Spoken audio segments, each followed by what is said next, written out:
Westinghouse. Westinghouse Studio One.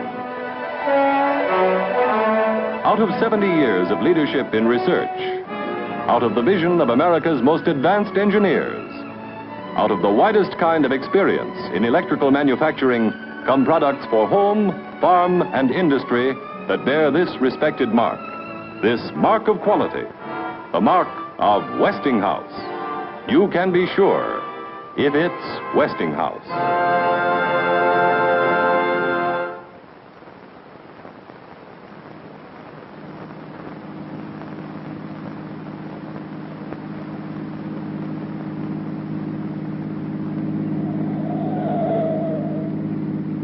Warning. Poisonous black smoke pouring in from Jersey marshes.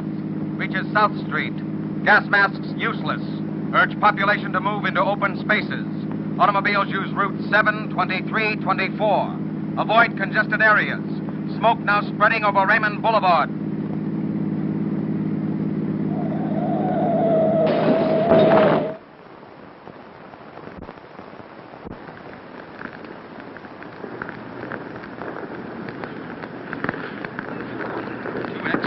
Calling CQ.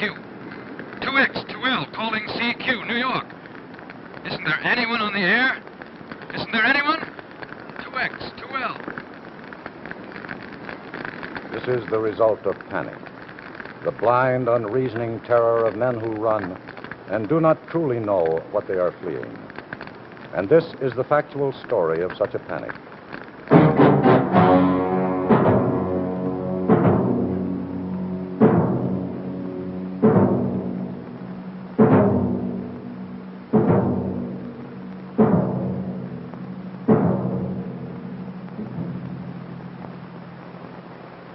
Good evening.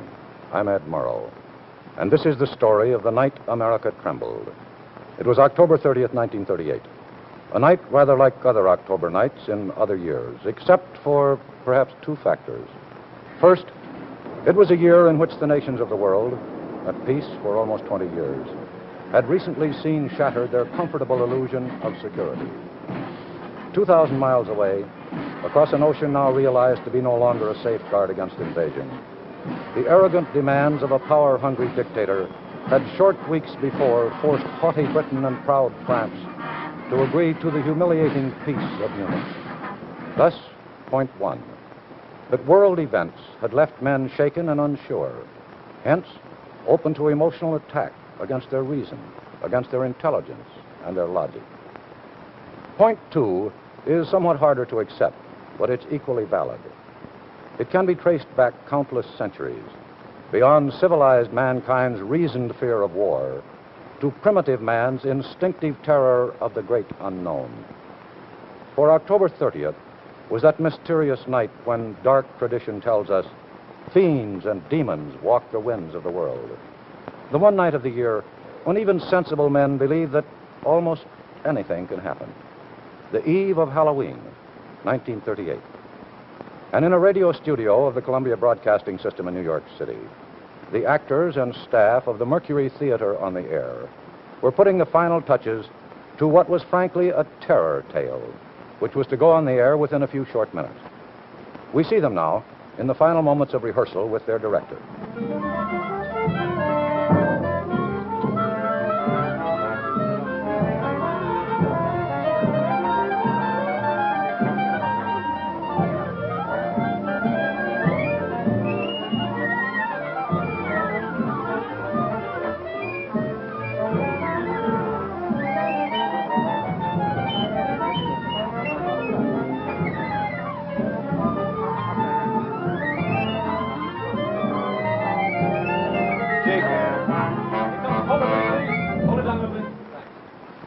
Page 19, that hissing, humming sound. I'd like you to mix in the hum a little bit faster and build it more than you did the dress. Can you do it? Okay, I'll do it. Okay, let's try it. Phillips?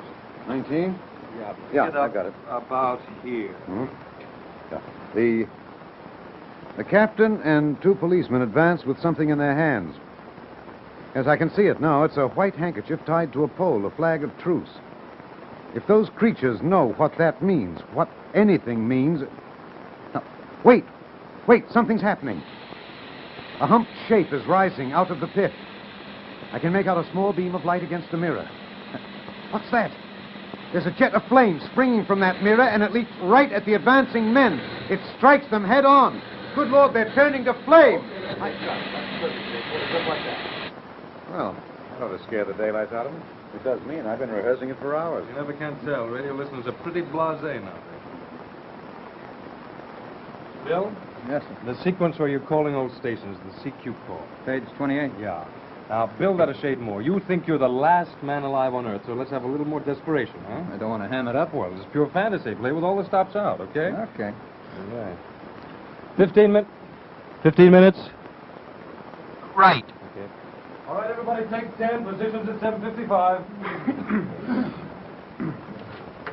In October of 1938, the Columbia Broadcasting System radio network consisted of 110 affiliated stations in 44 states.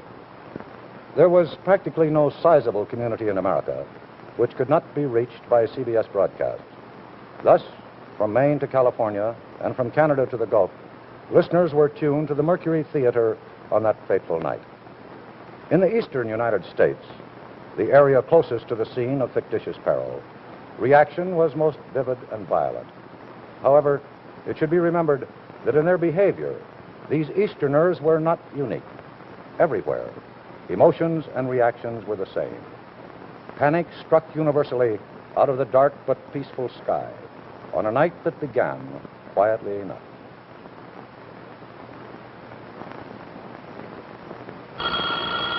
Mother, that's Bob. Will you let him in, please?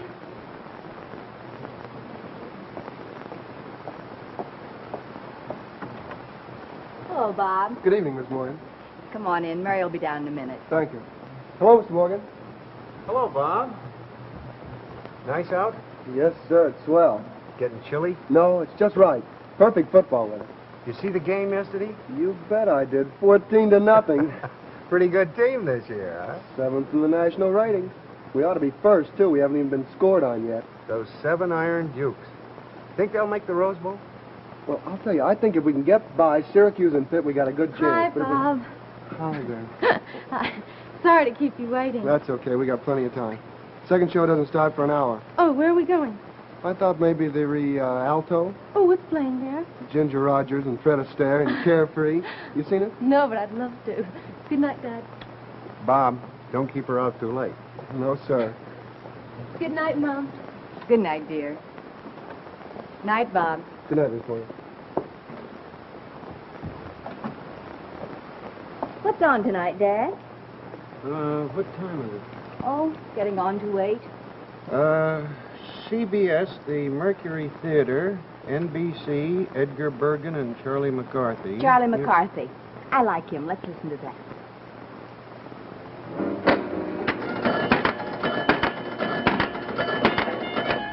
Yeah, you know, you take now a punk like this Hitler, all spit and polish, the mob yelling hail every time he wipes his nose. A guy like him don't raise an army just for the fun.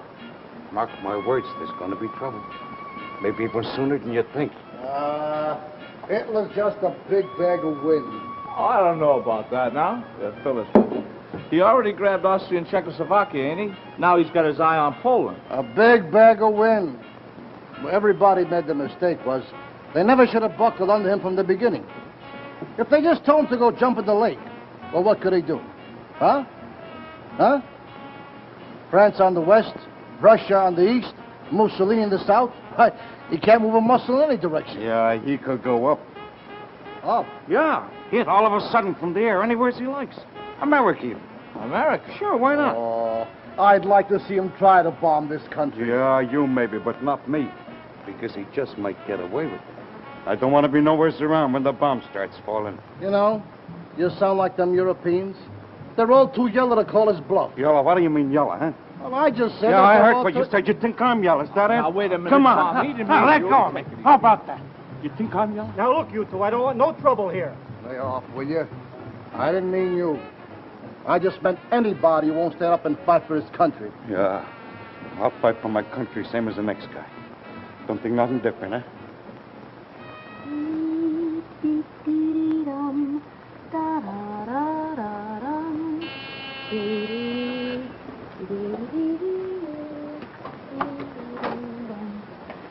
babysitter? I imagine. Good. What's your hurry? It's not 8 yet. Well, I'm hungry. Oh, thirsty, you mean. Evening, Mrs. Chandler. I'm not late, am I? No, Millie, right on time. Is the baby in bed? Mm-hmm. And asleep. You remember when to feed him? Yes, ma'am. 10 o'clock. Right. The bottle's in the refrigerator. You remember how to warm it up? Yes, ma'am. Oh, I left milk and sandwiches in the refrigerator, too. So help yourself. We won't be gone too long. I'll be all right, Mrs. Chandler. I brought my homework, so I've got plenty to do till you get back. Yeah, well, hold down the fort, Millie. We'll be at the country club. I left the phone number on the telephone pad in case you need it. We'll get along just fine. Good night, Millie. Good night, Mrs. Chandler.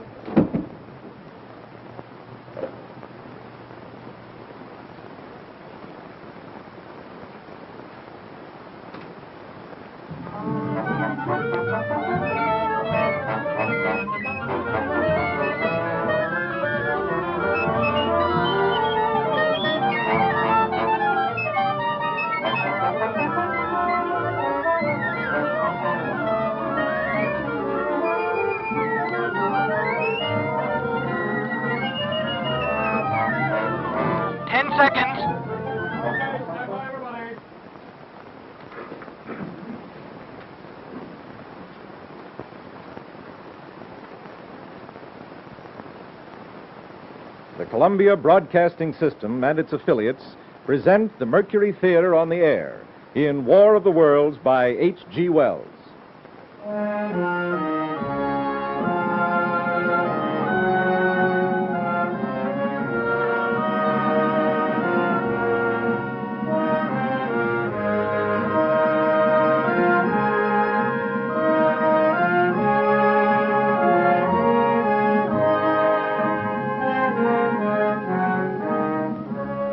Ladies and gentlemen, the host of the Mercury Theater. We know now that in the early years of the 20th century, this world was being watched closely by intelligences greater than man's and yet as mortal as his own. We know now that as human beings busied themselves about their various concerns, they were scrutinized and studied perhaps almost as narrowly as a man with a microscope might scrutinize the transient creatures that swarm and multiply in a drop of water.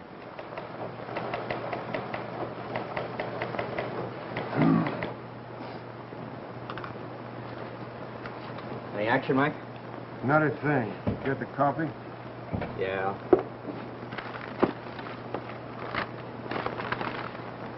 You said black, didn't you? Yeah, that's right. It's yours, then. Thanks. 154, calling PD 1. 154, calling PD 1. 154, this is PD1. Come in. Mac, give me a rundown on New Jersey license 3F92. Repeat, New Jersey license 3F92. Rundown on New Jersey license 3F92 will do. Hold on. Wainwright again. Who else? Does he think they're all stolen cars? He calls in about 20 a night. That's what you call an obsession. He reads too much Dick Tracy. That could be.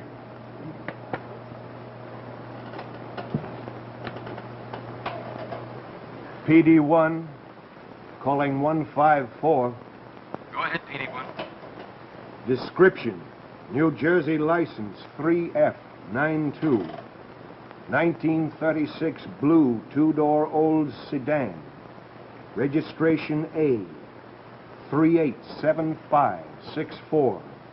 Motor G 148690. Owner Horace Adams. 1407 West Boulevard, Camden. You got it? Got it. Thanks, Mac. Right. A real eager beaver. Well, you gotta have somebody like him to keep you awake a night like this. Yeah, I suppose Sunday nights are usually pretty dull after Labor Day. Pretty dull. You know, I took this job because I thought it was gonna be exciting. On this particular evening, October 30th, the Crosley Rating Service estimated that 32 million people were listening in on radios. For the next 24 hours, not much change in temperature. A slight atmospheric disturbance of undetermined origin is reported over Nova Scotia. causing a low-pressure area to move down rather rapidly over the northeastern states, bringing a forecast of rain accompanied by winds of light gale force. Maximum temperature 66, minimum 48. This weather report comes to you from the Government Weather Bureau. We now take you to the Meridian Room in the Hotel Park Plaza in downtown New York, where you will be entertained by the music of Ramon Raquello and his orchestra.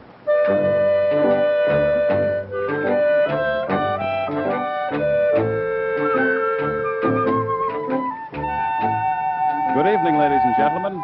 From the Meridian Room in the Park Plaza in New York City, we bring you the music of Ramon Raquello and his orchestra. And, with a touch of the Spanish, Ramon Raquello leads off with La Comparsita.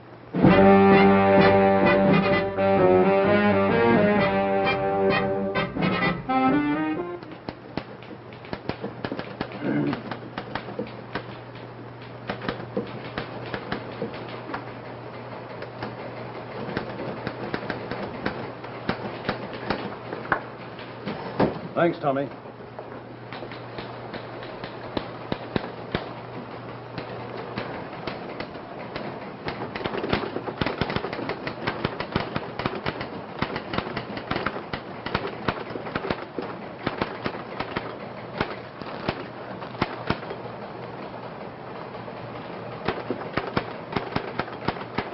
Whittaker, you writing that Rocky Mount crash? Yep. Almost finished. How much copy you got on it? Column and a half, maybe. Build it to 2 columns. I got a good picture here and a double column spot on the front page. Okay. There's not really much to it. No serious injuries. Yeah. Could use a good lead story.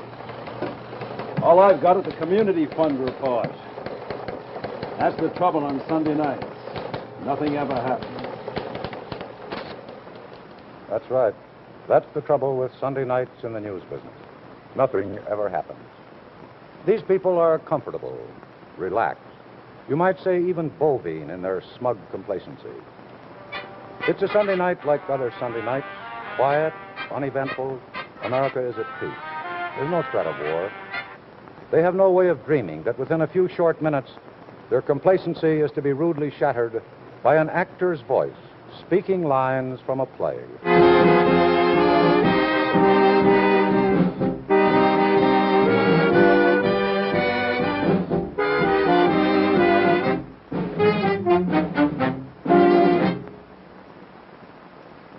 Ladies and gentlemen, we interrupt our program of dance music to bring you a special bulletin from the Intercontinental Radio News. The opening words, the words that shook a nation. At 20 minutes before 8 Central Time, Professor Farrell of the Mount Jennings Observatory, Chicago, Illinois, reports observing several explosions of incandescent gas occurring at regular intervals on the planet Mars. The spectroscope indicates the gas to be hydrogen and moving toward the Earth with enormous velocity. Professor Pearson of the observatory at Princeton confirms Farrell's observation and described the phenomenon as, quote, like a jet of blue flame shot from a gun, unquote. We now return you to the music of Ramon Raquello, playing for you in the Meridian Room of the Park Plaza Hotel, situated in downtown New York.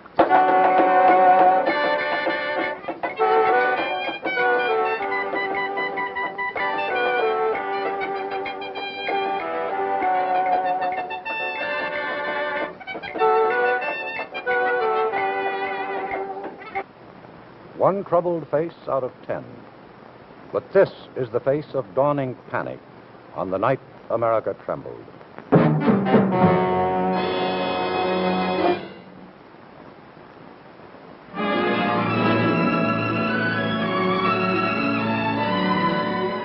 And now, a word from John Cameron Swazee. Ladies and gentlemen, a good evening to you. When scientists learned to split the atom, they found that it released something.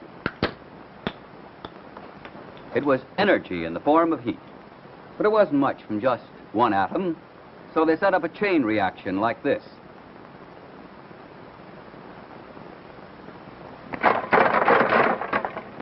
They found that it made the greatest physical force mankind has ever developed. And they called it atomic fission. Now, less than 10 years ago, the Atomic Energy Commission turned to the nation's industry to harness the power of the atom and make it work for people in peacetime. Engineers, scientists, and technicians got together at Westinghouse to tackle the toughest job in technical history. And they succeeded.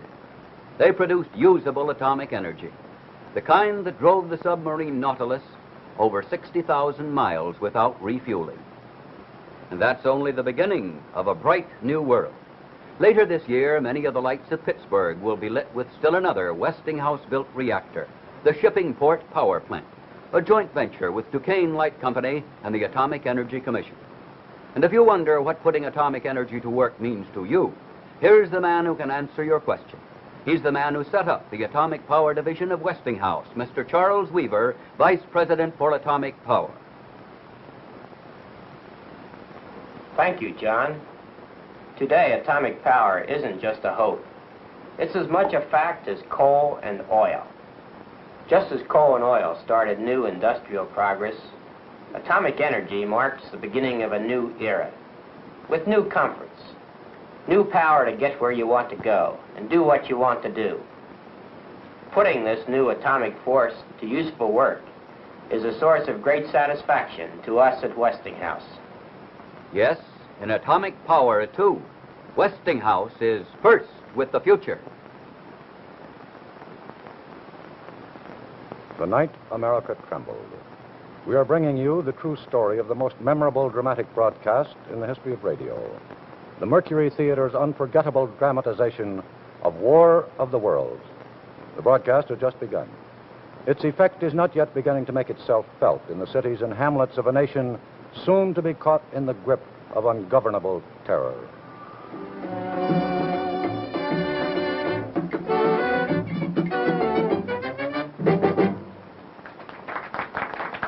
Now a tune that never loses favor. The ever-popular Stardust, Ramon Raquello and his orchestra.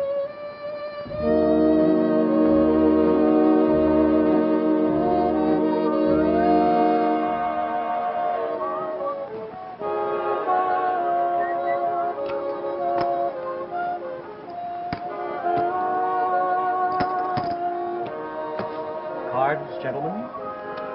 3. You flop. Singer, Mega Masons, will you?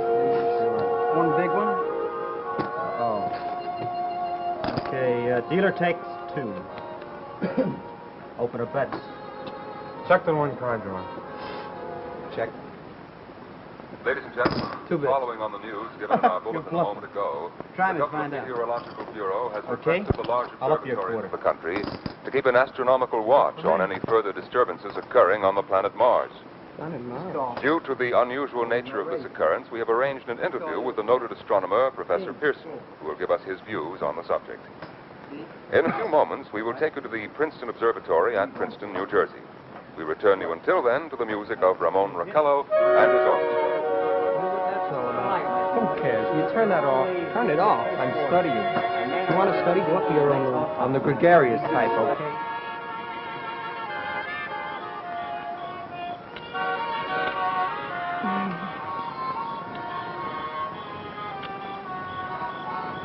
You happy?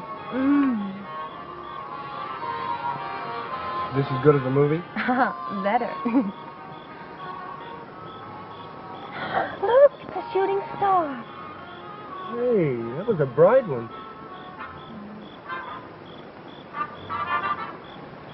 Cigarette? Thank you.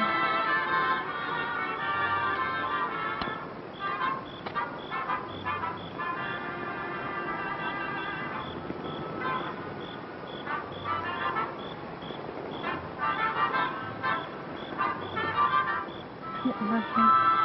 Just look out there. Look at those stars. They look so close. You feel you can just reach right up and touch them. Sure, you can. You want a handful? You're crazy. Crazy about you. Mary? I got something for you today. What?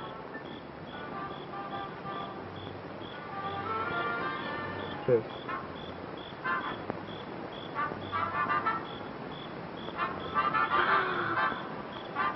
Well, how about it? What will my parents say? Well, you know what they'll say.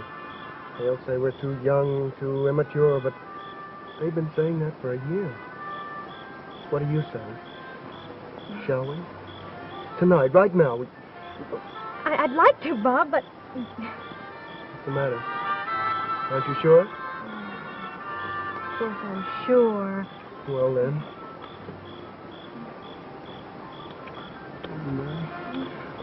I know a justice of the peace, and we could be there in an hour.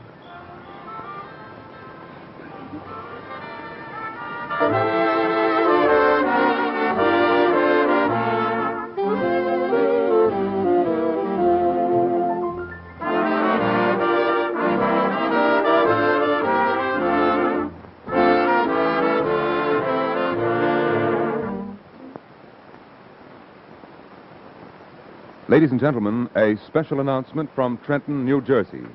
It is reported that at 8:50 p.m., a huge flaming object, believed to be a meteorite, fell on a farm in the neighborhood of Grover's Mill, New Jersey, 22 miles from Trenton. The flash in the sky was visible within a radius of several hundred miles, and the noise of the impact was heard as far north as Elizabeth. We have dispatched a special mobile unit to the scene, and will have our commentator, Mr. Phillips, give you a word description as soon as he can reach there from Princeton. In the meantime, we take you to the Hotel Martinet in Brooklyn, where Bobby Millett and his orchestra are offering a program of dance music. That must be what you said. No, couldn't be. New Jersey's 500 miles north.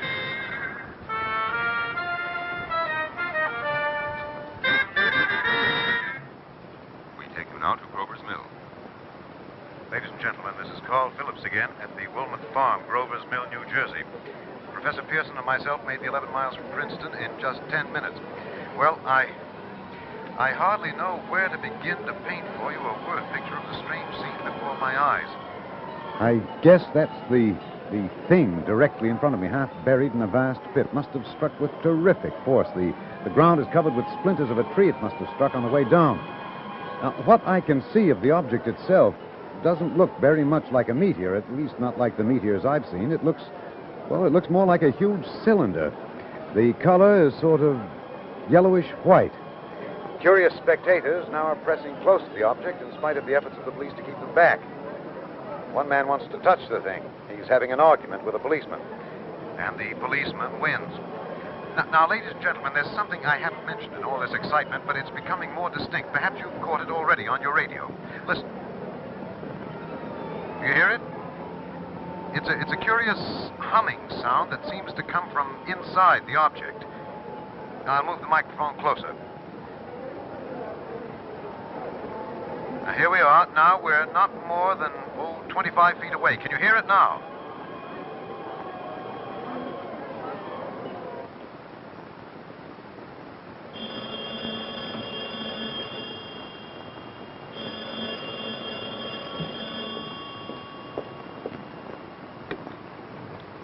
Hello? Oh, hello, Molly. No, I'm just waiting here for Paul and his wife. We're going to church. The radio? No, I haven't. Why? What? Well, just for a minute, perhaps. Thanks, Molly. The thing is smooth and, as you can see, of cylindrical shape. Just a minute. Something's happening. Ladies and gentlemen, this is terrific. This end of the thing is beginning to flake off. The top is beginning to rotate like a screw. The thing must be hollow. Hey, she's a-moving. Look, the darn thing's unscrewing. Keep back there. Keep back, I tell you. Hey, maybe there's men in it trying to escape. It's red hot. They'll burn to a cinder. Keep back there. Keep those idiots back.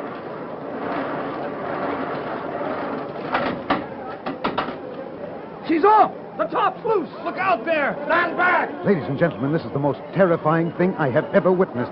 Wait a minute. Someone's crawling out of the hollow top. Someone or something I can see peering out of that black hole, two luminous discs. Are they eyes? It might be a face. It might be...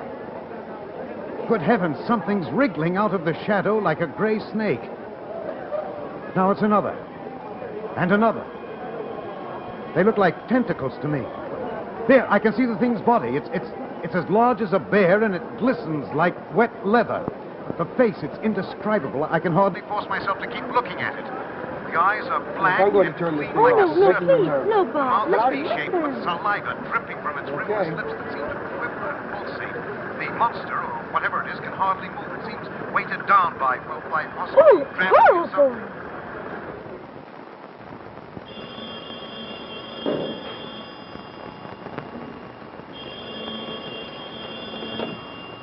Times Royal City desk.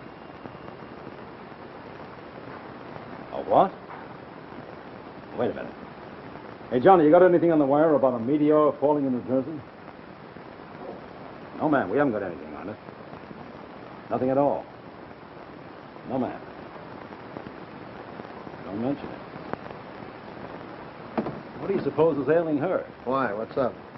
She said she heard something on the radio about a meteor landing in New Jersey carrying Martian monsters. Boy, people. So, the Mercury Theater on the Air blithely proceeds with its dramatization of H.G. Wells' War of the Worlds. The actors, of course, have no way of knowing their performance is sowing the seeds of panic amongst hundreds of thousands who believe they're actually hearing a factual report. But others are beginning to feel its impact. For instance, the officers on duty at the State Police and Fire Dispatcher's office in Trenton, New Jersey.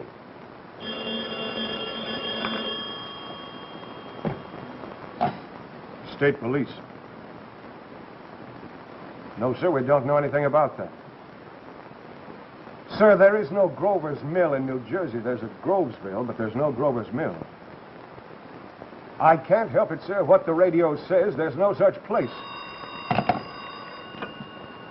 State Police. No, ma'am, we don't know anything about that. Well, I can't help that, ma'am. We just don't know anything about it. Brother, did I say something about a quiet Sunday evening? What's going on, anyway? I don't know. They say it's been announced on the radio. You better check. State Police. No, sir, we have no information on that. Sorry. We are bringing you an eyewitness account of what's happening on the Wilmot Farm, Grover's Mill, New Jersey. Meanwhile, a piano interlude. That must be it. What the hell's he talking about? Grover's Mill. There's no such place. Maybe it's just a play or something. We now returning to Carl Phillips at Grover's Mill. Ladies and gentlemen, am I on? Ladies and gentlemen, here I am back of a stone wall that adjoins Mr. Wilmot's garden. From here, I get a sweep of the whole scene. I'll give you every detail as long as I can talk, as long as I can see. More state police have arrived. More state police? They're drawing up a cordon in front of the pit. State Police. No, sir, we have no information on that yet. We're checking it now. All right. Just wait till next year, you'll see. Oh, next year. Always next year. The Dodgers ain't won a pennant since 1920. That means they're never going to win another, huh? Probably. Boy, I wish I knew all the answers like you do, you know. Come on, you guys. Why are you two always arguing? Mike, have you heard? Heard what? About the Martians. A spaceship full of Martians landed near Trenton, 50 miles from here. It's on the radio now. Martians? Well, that's what the guy said. What guy? It's some guy on the radio, some professor from Princeton. The state cops are out there now. The captain and two policemen advance with something in their hands. Yes, I can see it now. It's a white handkerchief tied to a pole, a flag of truce. If those creatures know what that means, what anything means... Wait, something's happening. A hump shape is rising out of the pit. I can make out a small beam of light against the mirror. What's that? There's a jet of flame springing from that mirror, and it leaps right at the advancing men. It strikes them head on. Good Lord, they're turning into flame. Now the whole field's caught fire. The woods, the barns, the gas tanks of automobiles, it's spreading everywhere. It's coming this way, about 20 yards to my right.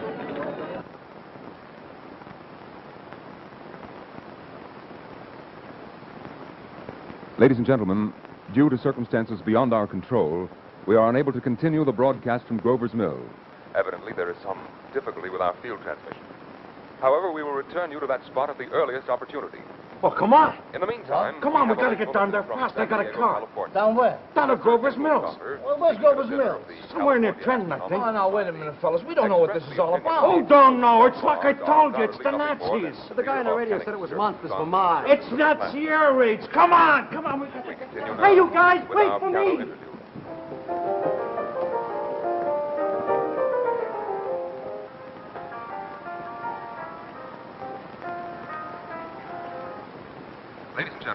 I have just been handed a message that came from Grover's Mill by telephone. Just a moment. Whose deal? Speak up. What's the matter? Anybody interested in poker anymore? This is important. Listen. At least 40 people, including 6 state troopers, lie dead in a field east of Grover's Mill. Their bodies burned and distorted beyond all possible recognition. Ladies and gentlemen, the next voice you hear will be that of Brigadier General Montgomery Smith, commander of the state militia at Trenton, New Jersey. Trenton, that's where my family lives. Listen. I have been requested by the governor of New Jersey to place the counties of Mercer and Middlesex as far west as Princeton and east to Jamesburg under martial law. 4 companies of state militia are proceeding from Trenton to Grover's Mill and will aid in the evacuation of homes within the range of military operations. Thank you. You have just been listening Sure, to you hear that? They're calling us the Army. Hey, my folks, I think I better call. Now, take it easy, Buzz. They're all right. How do you know I'm gonna call? Coming in. Strange creatures Trenton, how far is that from here? crawled back into Couple hundred miles. Come on, let's play cards. The efforts of the firemen to Hear recover me bodies out. and I don't want extinguish to the play. fire. Combined fire departments in Mercer County are fighting the flames which menace the entire countryside. We have been unable to establish any contact with our mobile unit at Grover's Mill, but we hope to be able to return you there at the earliest possible moment. Something moving, solid metal, kind of a shield-like affair rising up out of the cylinder. It's standing on legs, actually rearing up on a sort of metal framework. Now it's reaching above the trees and the searchlights are on it. Hold on! Ladies and gentlemen, I have a grave announcement to make. Incredible as it may seem, both the observations of science and the evidence of our own eyes lead to the inescapable assumption that those strange beings who landed in the Jersey farmlands tonight are the vanguard of an invading army from the planet Mars. Mars? Bob, turn around. Go back. Go back. Bob, I want to go home. I want to go home.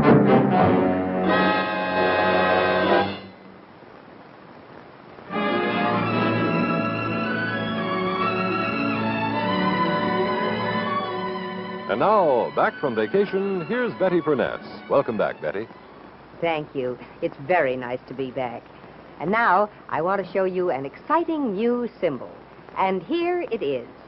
The symbol that represents the very newest ideas in home appliances. New design, new performance. It's the shape of tomorrow from Westinghouse. And now, here's the exciting shape of tomorrow in brand new 1958 Westinghouse laundry equipment. The 1958 Space Mate. Here, you'll find the shape of tomorrow in this modern new design. The shape of tomorrow, a new convenience, too. Imagine a clothes dryer that operates right on top of the laundromat and takes up only 25 inches of space. And look, now push-button controls for the most accurate washing and drying yet. And here is the exciting new custom Imperial laundromat and dryer. You'll see the shape of tomorrow in this style light control panel that lights up like this. Push-button controls that give 5 wash and 2 rinse temperatures. And that same stunning control panel lights up this twin electric clothes dryer. Push-button controls here, too, give you just the right drying for every kind of fabric. And here, the shape of tomorrow means the very last word in convenience in this beautiful Westinghouse wash and dry combination. It takes just 2 minutes of your time to load clothes and set the dials. And your clothes are beautifully washed and properly dried, all automatically. In every laundromat, there's the famous revolving agitator that washes cleaner, rinses better, and even cleans itself. And every dryer has new, improved, direct airflow drying. See the 1958 Westinghouse Shape of Tomorrow laundromats and dryers now. The most advanced and the most complete line of home laundry equipment made today. And remember, too, you can be sure if it's Westinghouse. October 30th, 1938. The Night America Trembled. The impact of the Mercury Theater's broadcast of H.G. Wells' War of the Worlds is as devastating as it is unexpected. The Columbia Broadcasting System and its affiliated stations, the newspapers, the police and fire departments of the whole nation All are being deluged by a Niagara of calls from frenzied listeners who believe the radio drama to be the real thing. More than 1 million listeners from coast to coast are caught in the grip of a contagious mass hysteria, and they flee in terror from an incredible bogeyman, mythical invaders from the planet Mars. Strewn over the battle area from Grover's Mill to Plainsboro, crushed and trampled to death under the metal feet of the monster, or burned to cinders by its heat ray. Langham Field, Virginia. Scouting planes report 3 Martian machines visible above treetops, moving north toward Somerville with population fleeing ahead of them. Heat ray not in use. Although advancing at express train speed, invaders pick their way carefully. One moment, please. Here's a bulletin from Basking Ridge, New Jersey. Coon hunters have stumbled on a second cylinder similar to the first, embedded in the Great Swamp 20 miles south of Morristown. Hello? Is this the country club? I want to speak to Mr. or Mrs. Chandler. And hurry. Please hurry. Can be opened and the fighting machine rigged. They are taking up position in the foothills Hello? of Wancho Mountain. Mr. Chandler, this is Millie. Can you come home, please, right away? No, the baby's all right. It's the Martians. Yes, Martians. Do you mean you haven't heard? Oh, Mr. Chandler, it's all over the radio. Awful things are happening. The Martians have landed in New Jersey with flamethrowers and poison gas, and they've killed everyone in Trenton. We've got to get out of here, Mr. Chandler. They'll kill us all. Enemy machines. Now, 3 of No, I'm not hysterical. It's just that... over houses and trees. Yes, They're evident yes, I'll wait till you get here. But hurry. South of Morristown. Hurry. Machines also sighted by telephone operator east of Middlesex, within 10 miles of Plainfield. Here's a bulletin from Winstonfield, Long Island. Fleet of Army bombers carrying heavy explosive flying north in pursuit of enemy.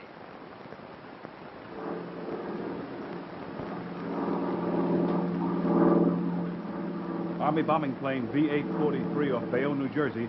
Lieutenant Vogt commanding 8 bombers reporting to Commander Fairfax, Langham Field. This is Vogt reporting to Commander Fairfax, Langham Field. Enemy tripod machines now in sight, reinforced by 3 machines from the Morristown cylinder, 6 altogether. 1 machine partially crippled, believed hit by shells from Army gun and Watchung Mountains. Guns now appear silent. A heavy black fog hanging close to the earth of extreme You want me to? density. Yes, listen, this thing's gotten out of No hand. sign of heat ray. The switchboard downstairs is flooded with calls. Enemy People who now think it's the real turning McCoy. River No into the kidding. I wish I Jersey were. Martians. It's an awful Well, mess. they failed to pull out They the can. There was sky. clearly an Evidence officer of play. hit I know New York that, City. but they don't. They're What do you want me to do? putting down Can't you make some sort of an announcement? Tell them it's just a machines are close dramatization. together now, Well, it's 3 minutes and to we're the ready break. to We'll tell them attack. that. Well, do that, please. The switchboard operator's about ready to go out of their minds. Plane circling, ready to strike. 1,000 yards and we'll be over the first. 800 yards. 600. 400. 200. There they go. The giant arm raised. Green flash. They're spraying us with flame. 2,000 feet. Engines are giving out. No chance to release bombs. Only one thing left. Drop on them, plane and all. We're diving on the first one. The engine's gone. 8. This is Bayonne, New Jersey, calling Langham Field. This is Bayonne, New Jersey, calling Langham Field. Come in, please. Come in, please. This is Langham Field. Go ahead. 8 Army bombers in engagement with enemy tripod machines over Jersey Flats. Trenton, New Jersey, operator. How many times do I have to tell you? Will you please hurry? What do you mean you can't do it? You gotta get through. Heavy black smoke in the direction. Circuits are busy. Come on, I gotta call home too. Charlie? Charlie? Hey, where's Charlie going? Charlie's driving home with Dave. Hurry up to the phone, will you please?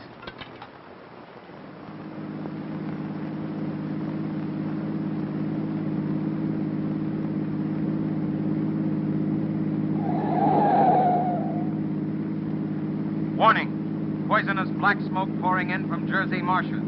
Reaches South Street. Gas masks useless. Urge population to move into open spaces. Automobiles use Route 7, 23, 24. Avoid congested areas. Smoke now spreading over Raymond Boulevard.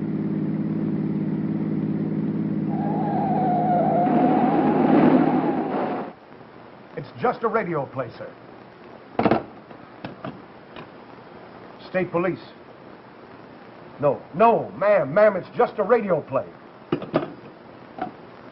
State police.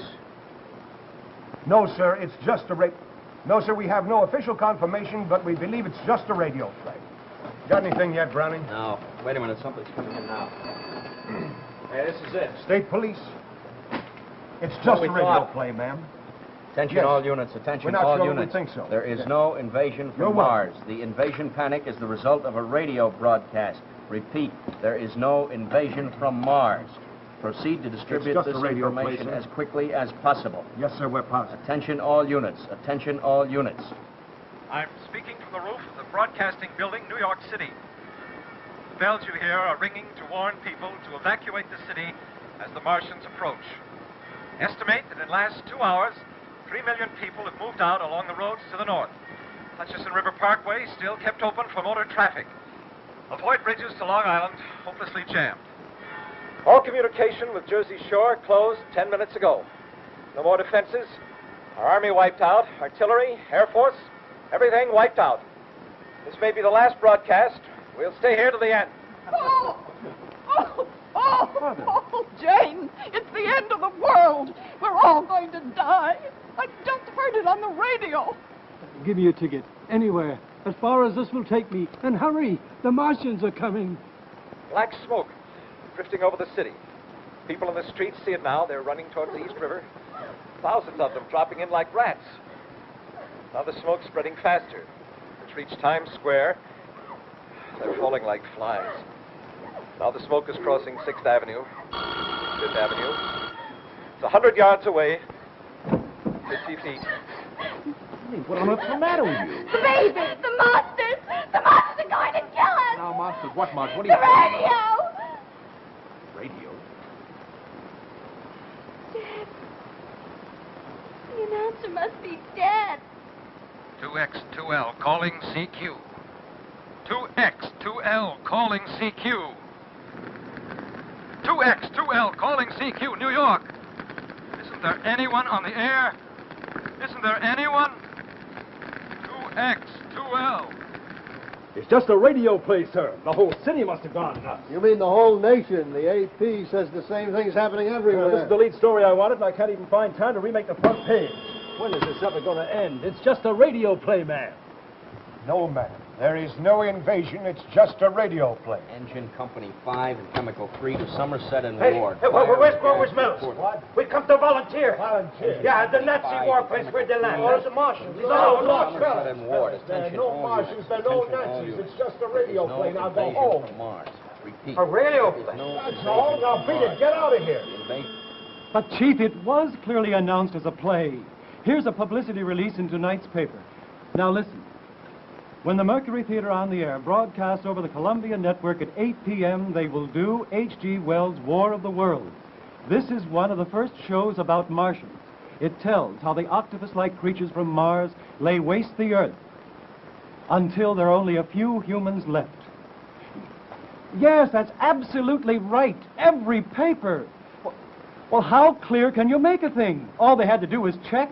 Nobody in his right mind would believe it. Here for Rudy Valley for 3 days. I'm getting hungry. Hungry? Yeah. Well, I'm the one that's hungry. I tell you, Charlie, I'm so starved, I could almost... Don't look at me that way. No, I'm just getting bones, Bergin. I don't What's the matter? What's going on here? It's a meteor, sir. No, it's the Martians.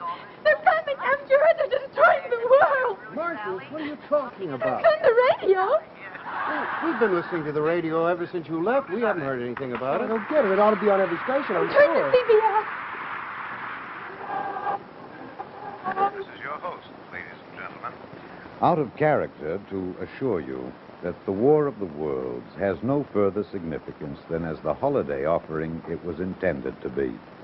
The Mercury Theater's own radio version of dressing up in a sheet and jumping out of a bush and saying boo.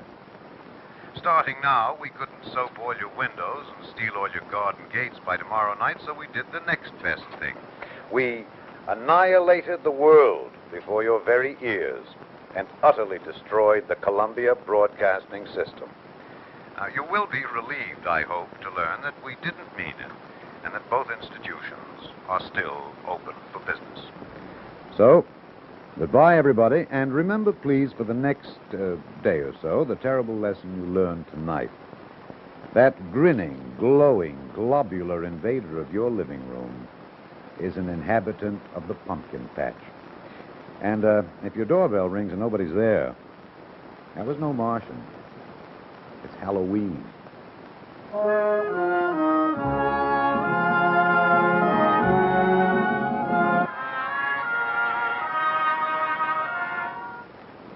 Of all the... Why didn't you check the other stations? Well, we didn't have time, sir. We were too busy listening. You mean you really believed it? Oh, you kids have got a lot to learn. Yeah, I guess you're right. It's all right, Millie. It's all over now. Are you sure, Mrs. Chandler? Yes, Millie.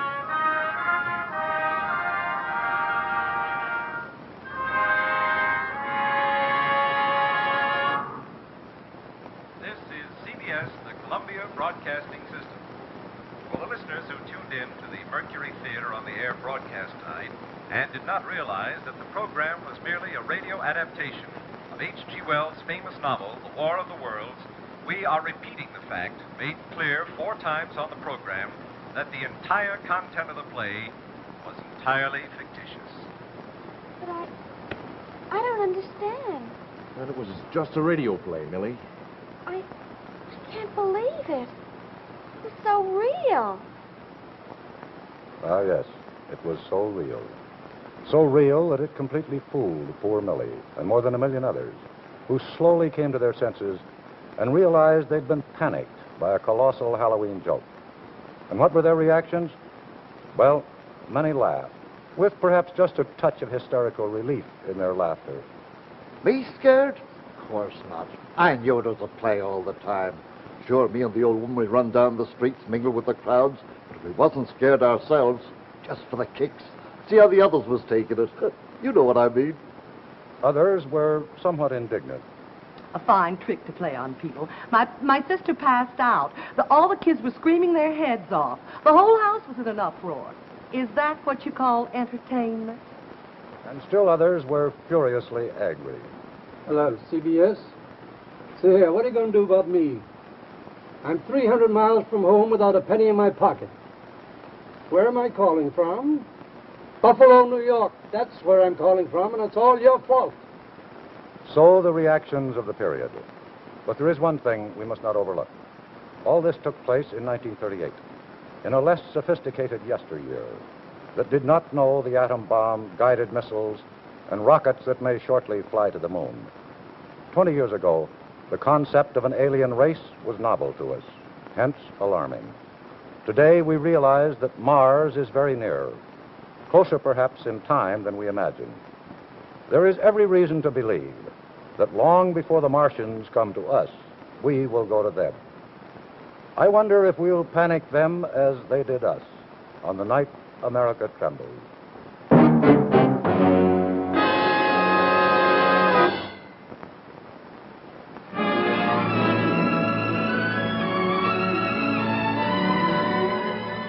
Tonight, John Cameron Swazee is playing with fire. Ladies and gentlemen, good evening to you.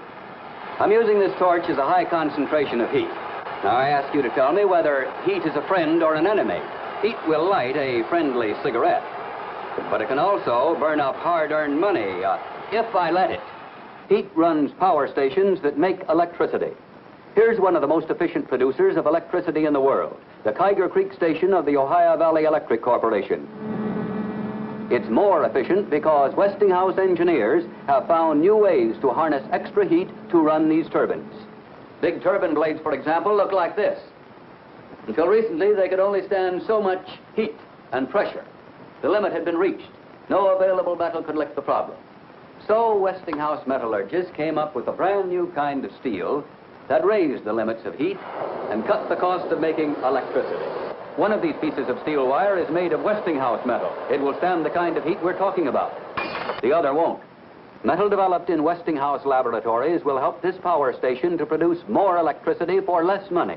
Over the years, Westinghouse engineering has helped to make electricity your best servant, the biggest bargain in your family budget.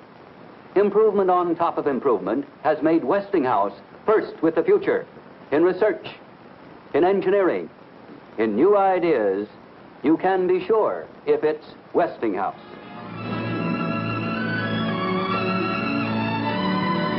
Westinghouse products seen on tonight's program are made in Mansfield, Ohio, and in Pittsburgh and Philadelphia, Pennsylvania. Your friends and neighbors at the more than 60 Westinghouse plants throughout America hope you enjoyed tonight's play.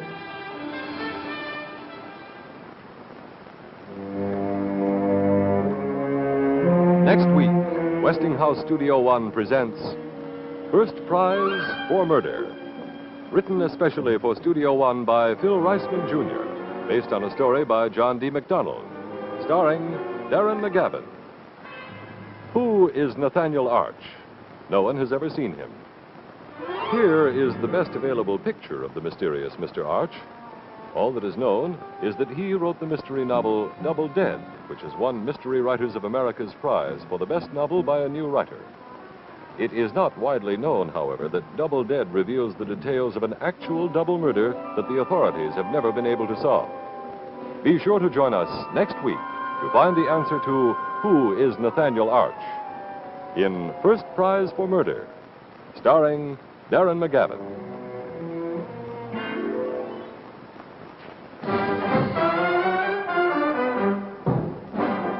2 weeks from tonight, Westinghouse Studio One brings you the first part of the exciting drama, Mutiny on the Shark, written especially for Studio One by Max Ehrlich, starring Richard Basehart. A story of the new kind of living that the atomic age has brought with it, the drama of life aboard an atomic submarine. Be with us again 2 weeks from tonight for Part 1 of Mutiny on the Shark, starring Richard Basehart.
No more burning your fingers reaching for toast.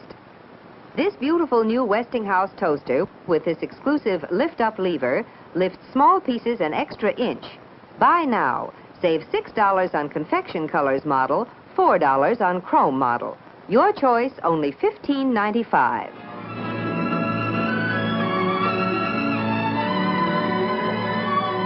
Studio One gratefully acknowledges the cooperation of Paramount Pictures, whose current release is Cecil B. DeMille's 10 Commandments.